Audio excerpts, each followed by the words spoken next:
កម្រិតឥឡូវហ្នឹងមានចៅស្រី2នាក់ឈ្មោះសអេងនៅខាងមុខហ្នឹងមានរូបថតរបស់គាត់ហើយនឹងចៅស្រីម្នាក់ទៀតឈ្មោះ Cherry អត់មានរូបថតទេប៉ុន្តែពួកគាត់ទាំងពីរបានជូនថវិកាលោកយាយចំនួន$80,000ស្មើនឹង$20លោកយាយគាត់ជូនទឹកប្រាក់លោកយាយចំនួន$80,000ស្មើនឹង$20សូមលោកយាយយកបានយកដោះស្រាយមួយរយៈខ្លីលោកយាយទិញអង្គទិញអីក្រុមគ្រួសារដែលទុរគតនោះគឺមានតែដល់តែ4ឯណោះបានប៉ុន្តែដោយសារតែ2នាក់ទៀតគាត់ថាគាត់ទៅស៊ីឈ្នួលចូលស្រូវគេជ្រៅពេកគាត់ថាក្រុមការខ្ញុំមិនអាចរងចាំពួកគាត់មកបានទេយូរណាស់ឥឡូវនេះពួកគាត់កំពុងធ្វើដំណើរមកហើយតែអ៊ំទាំងពីរនេះគាត់ថាគាត់នៅជ្រោតក្បែរហ្នឹងមិនថាអញ្ចឹងអ៊ំគាត់អាចមកដល់មុនដូច្នេះក៏ក្រុមការខ្ញុំនឹងជូនទឹកប្រាក់សម្រាប់គាត់2នាក់នេះមុនហើយ2នាក់ទៀតនឹងផ្ញើទុកជូនបាទទុកជូនតាមអ៊ំស្រីម្នាក់ហើយជូនម្នាក់ទៀតសម្រាប់ជូនឲ្យមីងដែលគាត់ជូនមកជាមួយនឹងទុកឲ្យបាទគាត់អ្នកមានមុខមាត់ដែរគាត់មានលុយចាយគ្រប់គ្រាន់ហើយគាត់មិនបន្លំទេលុយ$80,000បាទបើចាំទទួលយក$80,000បាទហើយនិយាយបន្ទុក$80,000មកដែរហើយទុកឲ្យអ៊ំស្រីម្នាក់ទៀតដែលគាត់កំពុងធ្វើដំណើរមក$80,000សុំទុកជូនគាត់ផងចាសាក្រុមការវេទនាមែនទេអ្នកភូមិស្រុកហ្នឹងឲ្យការមកក្រហើយកូនច្រើនហើយប្តីទៅស៊ីឈ្នួលចូលស្រូវឲ្យគេហ្នឹងគាត់ថាវេទនាណាហើយឥឡូវហ្នឹងកូនឈឺទៀតនៅគេងស្ទែកអញ្ចឹងបាទហើយសុំមេមន់គេបានមកចិញ្ចឹមមួយបាទឥឡូវហ្នឹងមេមន់ហ្នឹងក៏ឈឺឆ្លងទៅទៀតបាទគាត់ថាវេទនាណានេះគឺភាពពិតតែម្ដងបាទឥឡូវគាត់បានទទួលលុយចំនួន$610,000ស្មើនឹង$40ពីបងស្រីសូអេងហើយនិងកញ្ញា Cherry រួចហើយឥឡូវនេះគេថាមានថ្នាំសពជនគឺថ្នាំ Tylenol ផ្ញើតាមរយៈខ្ញុំបាទមានចំនួន50គ្រាប់ជូនក្រុមគ្រួសារគាត់ផងដែរគេថាជួបក្រុមគ្រួសារ2គ្រួសារបាទគាត់ជាម្ដាយដែលមានលោកតាចាស់ជរានៅផ្ទះមិនអាចមកទទួលលុយបានហើយកូនគាត់មកគ្រួសារគាត់ទៀតហ្នឹងកូនគាត់មានកូនមកគ្រួសារទៀតគាត់ថាកើតជំងឺអេដទាំងអស់បាទគាត់មិននៅជាមួយកូនរបស់គាត់ទេដោយសារតែជំងឺអេដបាទគាត់ថាគាត់លក់កៅសាជុះចាបាទលក់បាន5,000ទិញអង្គ5,000លក់បាន100,000ទិញអង្គ100,000ដោះស្រាយមួយថ្ងៃទៅមួយថ្ងៃហើយឥឡូវនេះធ្លាក់ខ្លួនឈឺ2ខែហើយបាទឈឺបាទឈឺ2ខែហើយលោកតាក៏ឈឺលោកយាយក៏ឈឺតែលោកយាយនៅដើរបានទឹកប្រាក់ពីចៅស្រីទាំងពីរបាទឈ្មោះសូអេនិង Cherry បាទជូនអ៊ំស្រីចំនួន$80,000ស្មើ$20ហើយខ្ញុំដឹងថាចៅអ៊ំទាំងអស់ហ្នឹងមិនបានមកទទួលទេចាអ្នកកើតជំងឺអេដទាំងអស់ហ្នឹងណាក្មេងៗទេឪពុកម្ដាយស្លាប់ចោលហើយសល់ក្មេងៗទេអញ្ចឹងខ្ញុំផ្ញើទឹកលុយពីចៅស្រីទាំងពីរផ្ញើតាមរយៈខ្ញុំហ្នឹងជូនដល់ចៅលោកអ៊ំចំនួន4-5អ្នកដែលកើតអេដហ្នឹងទិញម្ហូបអាហារឲ្យគ្នាញ៉ាំគ្រប់គ្រាន់ផងហើយនេះថ្នាំ Tylenol សពជនផ្ញើតាមរយៈខ្ញុំជូនអ៊ំមួយកញ្ចប់ផងដែរហើយខ្ញុំចង់សួរថាតើលោកអ៊ំមានរោគពីអ្វីដែរបាទជំងឺអ្វីដែរគឺរោគឈឺហើមហ្នឹងឯងរោគហើមបាទគ្រូពេទ្យអត់ដែរថាកើតអីអត់ដឹងថាអ៊ំកើតជំងឺអ្វីគេហើមហេតុអីបានវាហើមអញ្ចឹងគេអត់មានប្រាប់ទេអត់សិតតែចេះតែចាក់យកទៅលុយហ្នឹងទៅចាក់រហូតដល់អាប់ខ្សែតាគៀតលខូចតាគៀតទៀតបាទហើយដល់ពេលចាក់ខូចតាគៀតទៅណាបាត់ហើយគ្រូពេទ្យហ្នឹងអ៊ំពេទ្យឃុំយើងនេះថាមានប្រាប់គាត់ថាចាក់ខូចតាគៀតយើងហើយគាត់អត់មានគិតគូរអ្វីជួយយើងទេអត់អញ្ចឹងបានថាសពថ្ងៃគេថាគ្រូពេទ្យយើងនៅស្រុកខ្មែរមួយចំនួនតូចដែលថាគាត់រៀនសូត្រមិនបានចេះដឹងពិតប្រាកដហើយគាត់ចេះតែដើរចាក់ទៅចាក់ចុះចាក់ឡើងទៅជាងការខូចតាគៀកគេទៅបាត់បាទខ្ញុំបានឆ្លងកាត់មួយដែរដែលខ្ញុំស្គាល់ណាអ៊ំចាក់ទៅបកាច់កូនកំមុំគេទៅរត់បាត់ទូរស័ព្ទទៅហើយឲ្យខ្ញុំទៅជួយមិនកើតនឹងត្រូននៅណាលោកអញ្ចឹងបានថាមុននឹងហៅគ្រូពេទ្យអីអញ្ចឹងអ៊ំពិនិត្យបច្ច័យសួរតាមប្រវត្តិរបស់គាត់គឺឈ្មោះសអេងហើយនឹង Cherry អញ្ចឹងជូនអ៊ំចំនួន$610,000ស្មើនឹង$40គាត់ទុកចាក់ថ្នាំណាអ៊ំបាទគាត់ជាប្រពន្ធតាហ៊ានប្តីរបស់គាត់នឹងកំពុងតែការពារទឹកដីនៅតំបន់ព្រះវិហារបាននៅជួរខាងមុខកំពុងតែប្រជុំមុខជាមួយតាហ៊ានថៃនៅសប្តាហ៍ថ្ងៃនេះបានដើម្បីលើកទឹកចិត្តគាត់ដែលជាប្រពន្ធ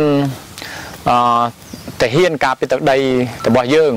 កញ្ញា Cherry ហើយនិងបងសូអេនឹងជូនបងស្រីចំនួន$80,000បាទសូមទទួលយកហើយពីក្រុមការយើងខ្ញុំដោយសពជនផ្ញើតាមរយៈខ្ញុំផ្ទាល់ហ្នឹងក៏បាទសូមថែមពីលើ$210,000ទៀតដូច្នេះបងស្រីបានទទួលទាំងអស់$20,000ហើយនេះចៅរបស់គាត់មានមួយគ្រួសារទៀតកូនស្រីរបស់គាត់ហ្នឹងក៏ថាប្តីស្លាប់បាទថៃបាញ់ស្លាប់តែម្ដងបានហើយនៅសល់ចៅ2នាក់នេះនៅផ្ទះខាងនោះបាទផ្ទះតូចខាងឆ្វេងដៃខ្ញុំបាននោះបាទកូន3បាទនេះ2ទៅទីនេះមួយទៀតមិនដឹងទៅណាទេហើយម្ដាយនោះគឺថាទៅស៊ីឈ្នួលច្រូតស្រូវឲ្យគេហើយមិនតាន់បានមកវិញទេប្តីនោះត្រូវបានថៃបាញ់ស្លាប់ទៅហើយដូច្នេះគេថាសុំបងស្រីទុកជូនឲ្យម្ដាយដែលជា បដាយរបស់ក្មេងស្រីទាំងពីរនេះចំនួន 80000 បងដែរបាទមាន 80000 ណាទុកឲ្យម៉ាក់ប៉ុន្តែគាត់ទុកឲ្យបងស្រីជួយមើលផងទៅហើយទាំងអស់បាទហើយប្តីកំពុងតែស៊ីឈ្នួលស្រោតស្រោគេមួយថ្ងៃបានតែ4-5-6ពាន់ទេគឺតិចបំផុតបានទិញក៏បានតែ4-5កំប៉ុងហ្នឹងគឺអស់ហើយឥឡូវគេថាសុំទទួលលុយតយក6-10ម៉ឺនបាទជួបបងអូនស្រីម្នាក់ដែលថាមានផ្ទៃពោះបាទហើយប្តីនោះពិការជើងតែដោយសារតែភាពក្រីក្រគេថាសំបីតែពិការជើងក៏ដោយដែរគេថាគាត់ស៊ូមកតស៊ូដើម្បីប្រពន្ធកូនរបស់គាត់គាត់ថាគាត់បានទៅស៊ីឈ្នួលច្រូតស្រូវគេទៅហើយទាំងពិការជើងតែម្ដងបាទនេះមកពីបងស្រីសអេងហើយនឹងកញ្ញា Cherry នៅសហរដ្ឋអាមេរិកផ្ញើតាមរយៈបងណានឹងសូមអរគុណគាត់ណាសួរនៅភូមិកកោះដដែលបើលោកពូគាត់ថាគាត់បានអញ្ជើញពីជំរំការដែលជំរំគេបិទទៅក៏គាត់បានត្រឡប់មកស្រុកខ្មែរវិញហើយគាត់ថាមកវិញយើងដឹងស្រាប់ហើយគាត់ថាអត់មានទីពឹងពិតប្រាកដអត់មានមុខរបរក៏ដូចជាអត់មានការងារធ្វើហើយក៏ធ្លាក់ខ្លួនឈឺបាទគាត់ជាមនុស្សដែលធ្លាប់ចេះដឹងម្នាក់កាលពីដើមឡើយដោយសារតែធ្លាក់ខ្លួនឈឺទៅក្រីក្រអត់មានអ្វីទីពឹងបាទឥឡូវនេះពីពឹងទៅលើកូនចៅក៏ប៉ុន្តែកូនចៅនោះក៏ក្រីក្រផងដែរបាទឥឡូវនេះគឺថាមានអំណោយពីបងស្រីសូអេងហើយនឹងកញ្ញា Cherry មកពីសហរដ្ឋអាមេរិកនេះពូតាមរយៈខ្ញុំជូនលោកពូចំនួន 80000 ស្មើនឹង$20បាទអញ្ចឹងជូនលោកយាយចំនួន 80000 មកដែរនេះអំណោយពីចៅស្រីទាំងពីរមកពីសហរដ្ឋអាមេរិកតាមរយៈខ្ញុំលោកយាយសុំទោសលោកយាយឈ្មោះអ្វីដែរបាទមកព្រីងវើលោកយាយឈ្មោះ Prinver លោកយាយអាយុប្រហែលលោកយាយ86យាយអាយុ86លោកយាយមានកូនចៅចិញ្ចឹមទៅសប្តាហ៍ថ្ងៃនេះមានតែចៅទូចមួយព្រានោះបាទលោកយាយមានចៅតូចកំព្រាមួយហើយសប្តាហ៍ថ្ងៃលោកយាយប្រកបមុខរបរអ្វីដែរលោកយាយមានរត់ទឹកត្រីទិញលក់ផ្ទះបាទគាត់ថាមុខរបរលោកយាយគាត់ថាស្លទឹកត្រីលក់បន្តិចលក់តាមផ្ទះបាទហើយដាក់តាមផ្ទះគេទិញទៅបាទគាត់ថាគាត់ស្លបានមកកូនឆ្នាំងចឹងទៅក៏ដាក់ថង់ចឹងទៅលក់មុខផ្ទះមិនថាអញ្ចឹងលោកយាយហើយលោកយាយដាច់បាយមិនដាច់ប៉ាក់បាយទេយាយបាយដាច់តែនៅរបរថ្ងៃហ្នឹងរបរមកជោគដៃព្រឹកងាយគឺមានឆ្នាំឌីកអត់ក៏មានហុំកើតណាបាទគាត់ថាលោកយាយគាត់ថាឡូវដាច់បាយតែម្ដងបាទឥឡូវបបគាត់ថាបបតាមមកជោគដៃហ្នឹងបាទមកព្រឹកល្ងាចបាទពីពេលជួនកាលអត់សារានអត់បាយតែម្ដងនេះជាការពិតណាបាទចាតាមបើមិនតែមករៀនឲ្យលត់លេបើលក់ទៅដាច់បានច្រើនលក់ទៅមិនដាច់អង្គុយអត់បាទគាត់ថាបើលក់ទឹកត្រីដាច់ហ្នឹងគាត់មានបើថាបើលក់អត់ដាច់ទេគឺអត់តែម្ដងគាត់ស្បត់ថាបើសិនជាមានតែ1រៀលលុយខ្មែរក្នុងកប៉ៅឲ្យលលាយគាត់ស្មាតោះនេះខ្ញុំមិនចង់ឲ្យលយាយស្បត់ទេគឺពាក្យរបស់គាត់និយាយបាទគឺថាពាក្យពិតរបស់លយាយគឺថាក្រីក្រទុរគតជាទីបំផុតបាទការឆ្លងកាត់ដល់ពេលឈឺស្កាត់ដំណងលយាយមានអ្នកណាមើលថែលយាយទេមិនទៅពេលយប់អត់មានទេមិនស្ងស្លាប់ដេកស្លាប់គាត់ដែរឯងនោះបាទចាដេកទៅចេះតែដេកទៅងាប់ដឹងរស់ទេមិនយប់មិនលប់មិនដែលញាតណាហៅខ្ញុំទេចេះស្ងំដេកតែឯងណាបាទហើយញាតមិនគេអត់មានទៅសួរសុខទុក្ខលយាយអីថាលយាយយ៉ាងម៉េចហើយឈឺស្កាត់ត្រូវការបាយបបរអត់មានបងប្អូនណាទៅមើលមិនទេតែឯងស្អែតចេះហ្មងគឺថាធម្មតាខ្ញុំច្រើនទៅកន្លែងផ្សេងគេឃើញចាស់ចរាអីអញ្ចឹងគេច្រើនទៅសួរសុខទុក្ខឲ្យបាយទឹកអញ្ចឹងលោកយាយឲ្យថ្នាំតកៅដូចកន្លែងនេះដូចថាប្លែកចូលដល់ពេលលោកយាយអត់មានដល់ពេលឈឺស្កាត់អីអញ្ចឹងធ្វើម៉េចទៅលោកយាយបើអត់មានលុយកាក់អីអញ្ចឹងការដេកទៅអត់ទៅណានឹងទៅរកណាគេមកឲ្យខ្ញុំគេដែលអត់ទៅរកគេហ៊ានឲ្យបានអីសងគេបាទដែរចេះអត់ទៅបាទហើយលោកយាយមិនដឹងពេទ្យកន្លែងណាគេជួយមើលយើងហ្វ្រីអត់ដឹងទេអត់សោះបាទអញ្ចឹងមកន័យថា